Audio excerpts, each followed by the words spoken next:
بسم الله الرحمن الرحيم. سبح لله ما في السماوات وما في الأرض وهو العزيز الحكيم.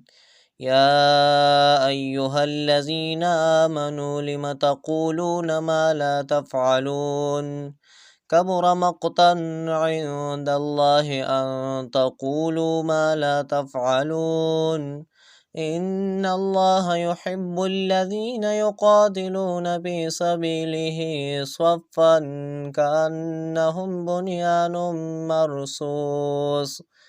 وإذ قال موسى لقومه يا قوم لم تؤذونني وقد تعلمون أني رسول الله إليكم فلما ذاغوا أذاغ الله قلوبهم والله لا يهدي القوم الفاسقين.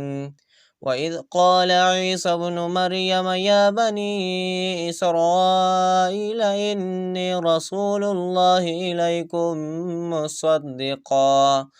مصدقا لما بين يدي من التوراة ومبشرا برسول يأتي من بعد اسمه أحمد. فلما جاءهم بالبينات قالوا هذا سحر مبين.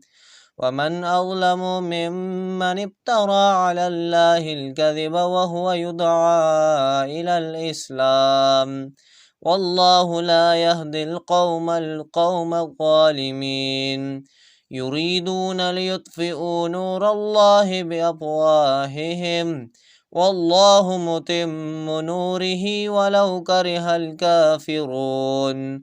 هو الذي أرسل رسوله بالهدى ودين الحق ليظهره على الدين كله ولو كره المشركون.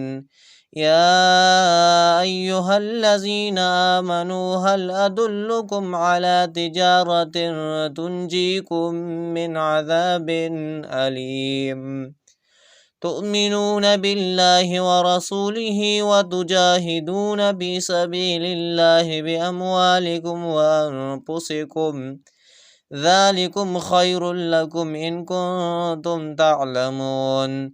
يغفر لكم ذنوبكم ويدخلكم جنات تجري من تحتها الأنهار ومساكن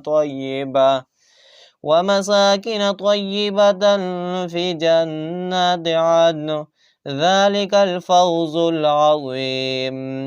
وأخرى تحبونها نصر من الله وفتح قريب وبشر المؤمنين. يا أيها الذين آمنوا كونوا أنصار الله كما قال عيسى ابن مريم للحواريين من أنصاري إلى الله قال الحواريون نحن أنصار الله. فآمنت طائفة من بني إسرائيل وكفرت طائفة فأيدنا الذين آمنوا على عدوهم فأصبحوا ظاهرين.